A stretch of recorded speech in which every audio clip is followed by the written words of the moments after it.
Ryan Parker, and this is a video about throat conditioning. When I first began working with taking blows, I believe the most important aspect of my training was dynamic tension, Sanchin, especially for developing the structures around the throat as well as developing internal pressure within the throat. After that, I also did training with Naihanchi kata and some impact conditioning using bundle hitters. And it's mainly the impact conditioning that I'm going to be talking about today. But I want to make sure that it's understood that it's in a context of a broader training regime. Basic kokyu-ho, Sanchin kata, Naihanchi kata, dynamic tension training, extending tension training. When first taking blows, it's easiest to with taking blows to the throat, I found it easiest to work with dynamic tension, especially trying to restrict the amount of breath that is exhaled by either pursing the lips or using the glottis. By partially closing the glottis, you can create an internal pressure that actually expands the windpipe. So you're instead of a balloon without any air in it, which offers no resistance, it's a balloon with filled with air under pressure. So it creates a bouncy feeling, almost like hitting a basketball. That's done by restricting the airflow as you exhale. So there are two ways you can do that. You can do it by, like in Sanchin kata, by restricting the glottis, like that, or by pursing the lips. And I'm not sure how good this is going to show up on camera, but you can actually see the throat expand when you do that. Or, okay, those are the two methods. And at the same time, you do a grimace, you go like that, and you also tighten the sternocleidomastoid muscles and the musculature in that general area. So, like that, or like that with the lips being pursed. Either of those work. If I don't recommend anybody, well, it took me a great deal of time before I was able to do any kind of taking of blows while inhaling, but the key to that is pushing the tongue very firmly against the palate. I'm hoping that you'll be able to see what happens to the area immediately below my chin. Okay. I'm hoping that movement shows up. Anyways, what happens is this area swells right under the chin, and at the same time, I pull my chin back. This is actually nothing but correct Sanchin form. You want to feel as though your spine is being pulled up by the bald spot on your head. The idea is that you're limiting the curvature of the cervical spine, but what this also does is it brings the chin down slightly lower, and I press firmly with the tongue against the palate, which creates this lowering of the tongue to, I can actually feel the tongue right here. It goes down almost all the way to the thyroid cartilage here. So the tensing of the sternocleidomastoid muscles along with the pushing of the tongue downwards and trying to maintain a chin inward position helps create structural support while inhaling. So you can actually, well, I'm not going to say you can, I can actually take blows to the throat while inhaling. I don't recommend people try this until they are very skilled at taking blows while exhaling. It definitely is a much higher level of skill, but it is very definitely doable. So that's the keys to taking blows while inhaling, I mean structurally. Then there's also, of course, the mental component. Every time I practice conditioning, each time I take a blow, also when I'm taking the hits, I breathe into the tanden and then out to the area that's being struck. You can also do it where you visualize the breath or ki going through the entire body at the same time. That's a little more advanced. When I was first doing it, I would just visualize it going to the area being struck. Anyway, so I inhale to the tanden, and then I exhale to the area being struck. And when it reaches the area being struck, I imagine that that the ki and breath actually reinforces and strengthens that area, making it 10 times stronger. And I cultivate the mental intention of making myself impervious to damage. I can't stress enough the necessity of having a very firm conviction that you are actually impervious to physical damage. Obviously, this isn't a literal truth. If somebody shot me, I would fall down and die just as easily as anyone else. But that mental intention is extremely important to cultivate, especially over long term.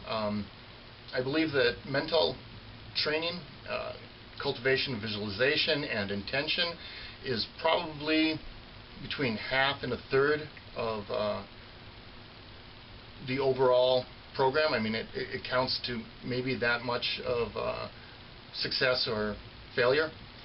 So it's a very important aspect of the training. Now, moving on to the conditioning. That's just a brief description of taking the blows. So every time before I do the training, I drink a little bit of bone wine. It's an internal elixir. This is actually consumable. It is non-toxic. I've added water to this into the cup before I poured the elixir, so it's somewhat important to dilute it. It's too strong to drink undiluted. And then I'm going to use a little bit of a bruise medicine as well.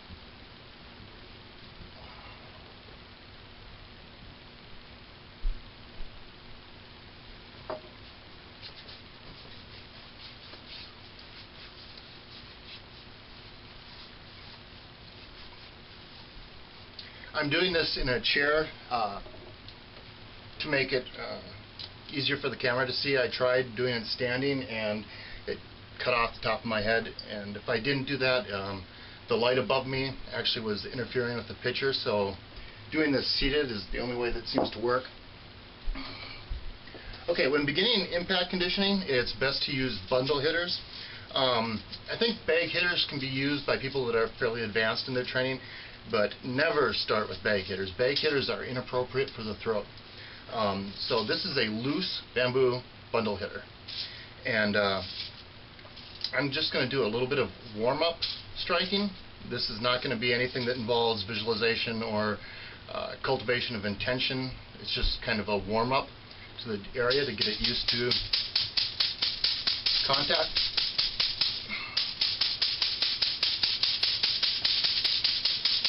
I don't just do the throat, I always do the general area, which includes the neck, the spine, base of the skull.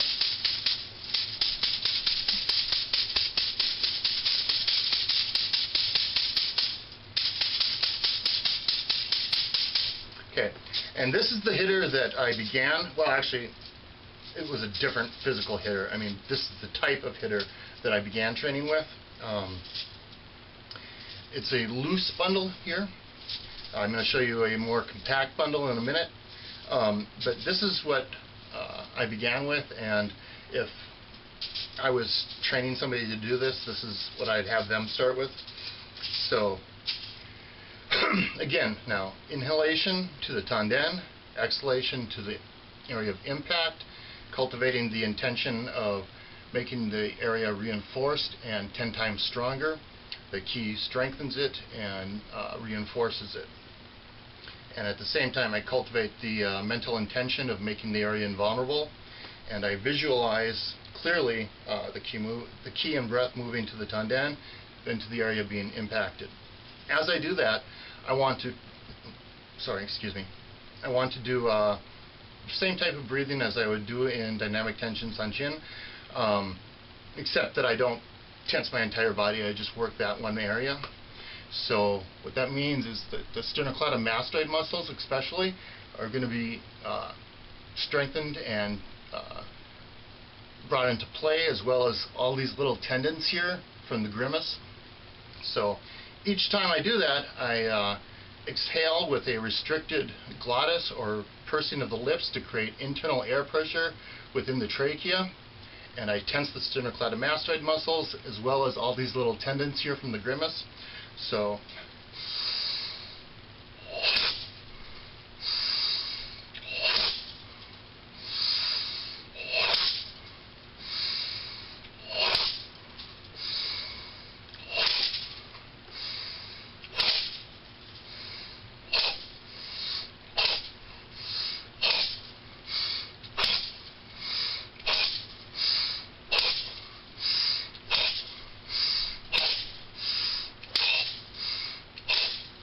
sorry, this is kind of in the way here, so it might look a little awkward as I'm doing this.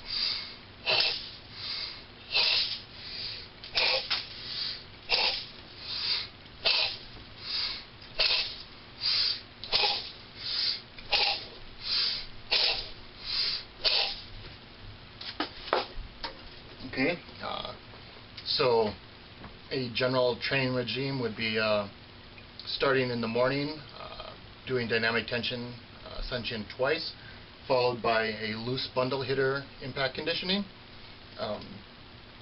As you progress, you're going to want to use a firmer bundle.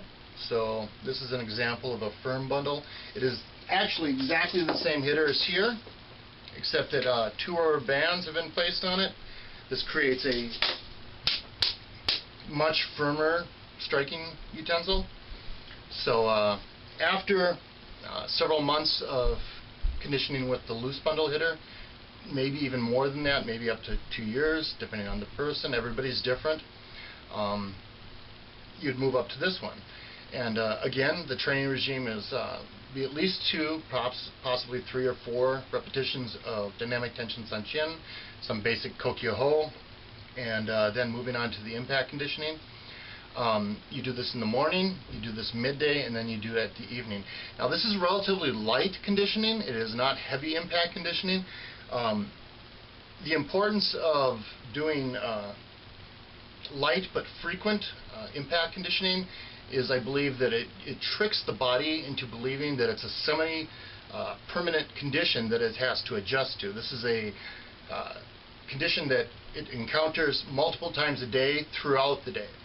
And I believe this engages a completely different set of mechanisms, a more permanent adjustment of the body than more sporadic but more intense impact conditioning. There's nothing wrong with that type of conditioning, but this is a different sort of conditioning.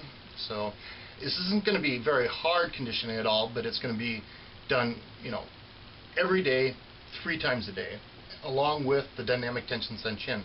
And the dynamic tension Sanchin will also strengthen the same structures that we're working with the impact conditioning. So this periodic stimulus, this set of conditions, the set of demands that you're forcing the body to adjust to, you're doing it 3 times a day. The body believes this is something that's going to need to do every day on a regular basis. So it will adjust to this as if it's a permanent condition, more or less. But like I said, you can't possibly do hard impact conditioning that many times a day. You would actually do damage to your body. So you can't do hard conditioning that frequently. So it's lighter but more frequent conditioning, and this in the long term I believe actually strengthens the body much more than infrequent but harder impact conditioning would, but it's a more long-term process. So this is going to be relatively light, but it's going to be with a firmer bundle hitter. So it's the same thing. Breathe to the tanden, exhale to the area. Imagine that it makes the area 10 times stronger and physically reinforces the area. Cultivate the mental intention of making your body invulnerable. So.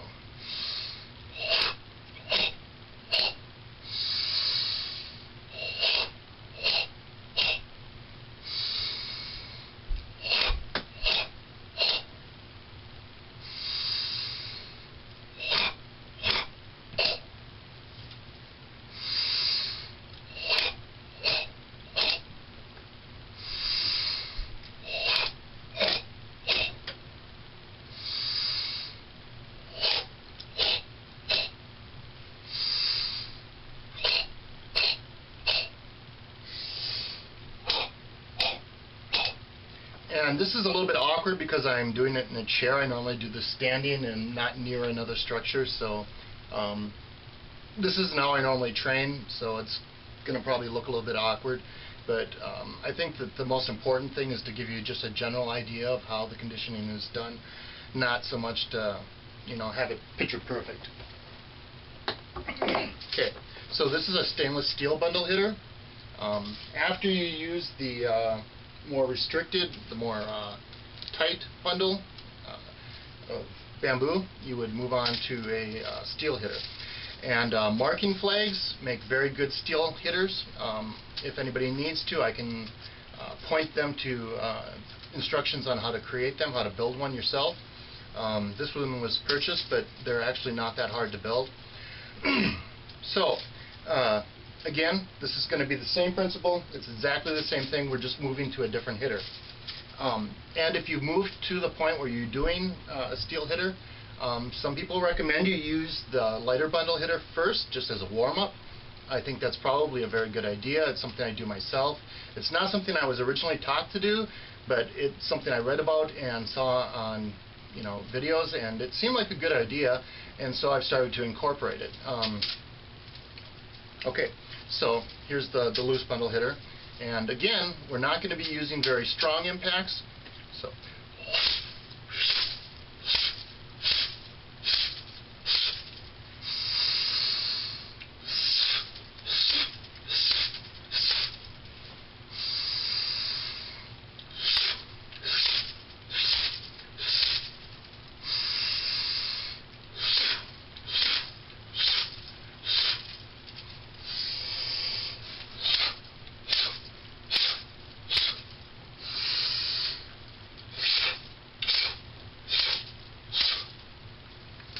So this is a looser bundle hitter, and I'm actually only doing one repetition, but I would actually do this at least 3 times. So then here again with the steel hitter, once again you can use a rubber band to make a firmer bundle. If you use 2 rubber bands, this actually becomes almost like a steel bar. This is very hard. You wouldn't really want to do this to your throat, especially when you're beginning. A more advanced practitioner, it's not that bad, but I wouldn't recommend a beginner doing this. But this one rubber band, relatively loose, or well, not relatively loose, just looser. This would be a perfectly acceptable stage to move up to from there. So I go here, catching part of the throat, part of the sternocleidomastoid muscles, then directly on the trachea, then on the other side with the sternocleidomastoid and trachea at the same time. You're angling it so it hits both. Then I'm going behind the sternocleidomastoid muscle on both sides, and also you can do the spine. I'm not doing the spine very often in this video just because I don't want to encourage people to do that. I'm not sure how safe it is. It's something I've always done, but I don't want to promote this as a practice for people to practice. By the way, this is merely a record of the type of training that I did. I am not recommending anybody do it. It's not something you'd want to try to learn from a video. This is more of a document of just documenting the type of training I did, because many people have asked me to do that, so I'm doing it. Anyways, so I would do each of those lines 3 times, and I would do that in the morning, midday, then in the evening. This is something I do pretty much every day. If you overtrain, you can always skip a day. Something that you want to be mindful of is if you develop a symptom that feels like either an earache or a sore throat, that's an indication that you should take some time off. You don't want to continue to train while experiencing that. Also, with the steel hitter, especially when it's restricted in this way, it can trigger the gag reflex. And if you're not careful, your body eventually will acclimate to that pressure. It won't feel like something that makes you want to gag, but when you first start doing it, it probably will. This will fade in time as long as you're not going overboard and making it happen each time. You want to try to avoid it. Use a level of pressure that doesn't make you gag. The gag reflex can actually get more sensitive if you're not careful. It gets irritated and you'll start to gag more often with less pressure, and that's obviously something you want to avoid completely. Okay, in addition to the impact conditioning, after the training, you would once again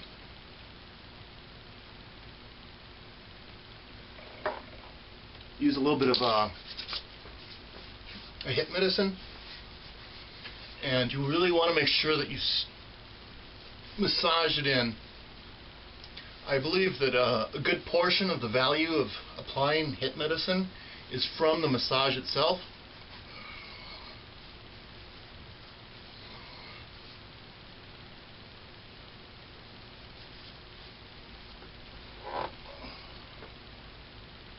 And obviously, if you do this kind of training 3 times a day, you'll go through a lot of this. At some point, you're going to want to start making quantities for yourself, because it would be a very expensive endeavor to use that much hip medicine every day.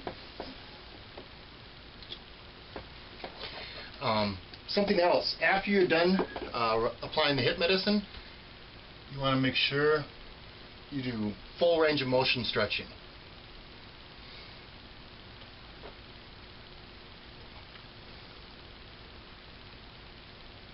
Especially the sternocleidomastoid muscles, which is stretched by looking straight up.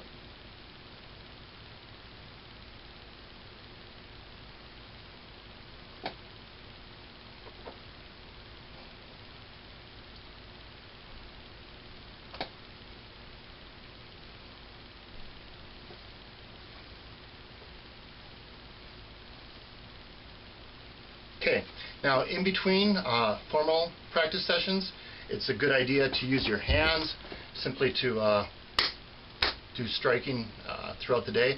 Again, breathe to your tanden and then exhale to the area. You can either do this where you each inhalation, 1 exhalation, 1 impact. Okay.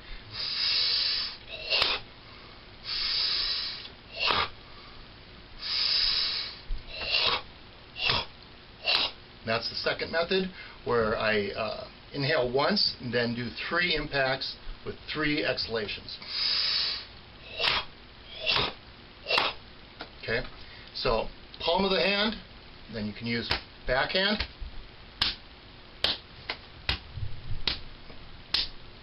and then ridge hand. Ridge hand is actually the one that penetrates the deepest, so it's the one you also want to be most cautious with.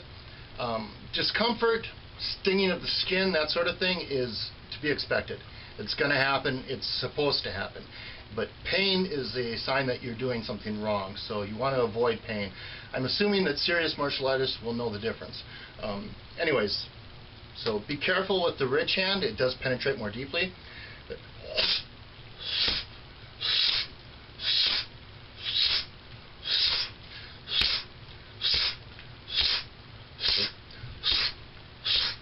so throughout the day, you can add a little bit of additional conditioning using your hands. You can do this anywhere, anytime. You always have your hands with you. You always have your throat with you.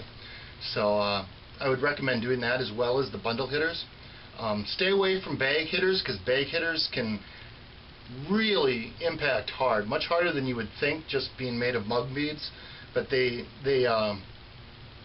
very much too heavy and too deeply penetrating for people that are only beginning conditioning training. You don't want to use them, so keep that in mind. Make sure you do your stretching afterwards. You can also do stretching before if you'd like, and make sure that you also massage. Even if you don't use hip medicine, do the massage. It's important. It really helps with the body's ability to cope with the training. And I don't know. I'm hoping that this is good enough.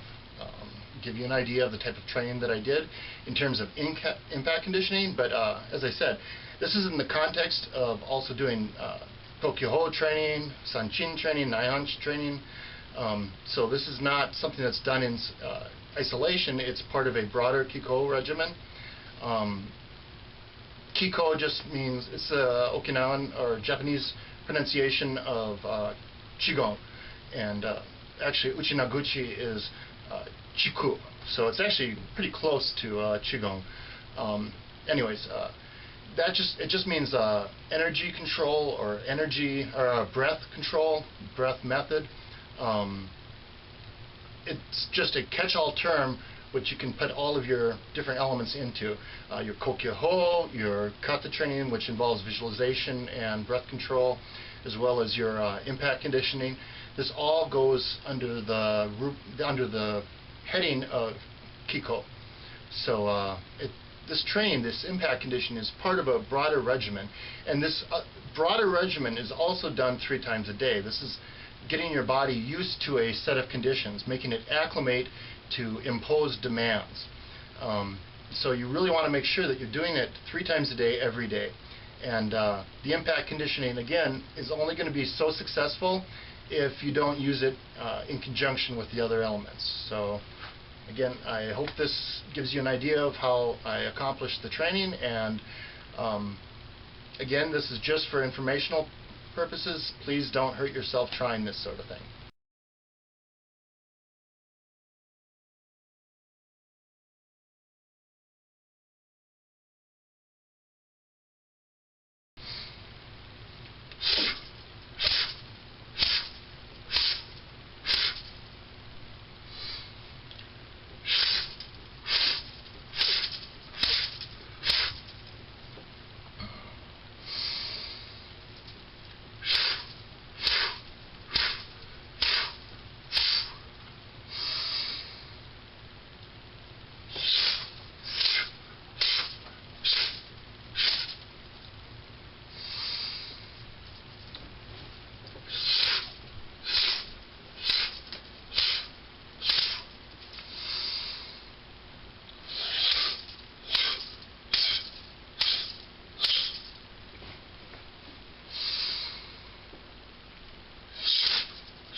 basic form of horse dance training.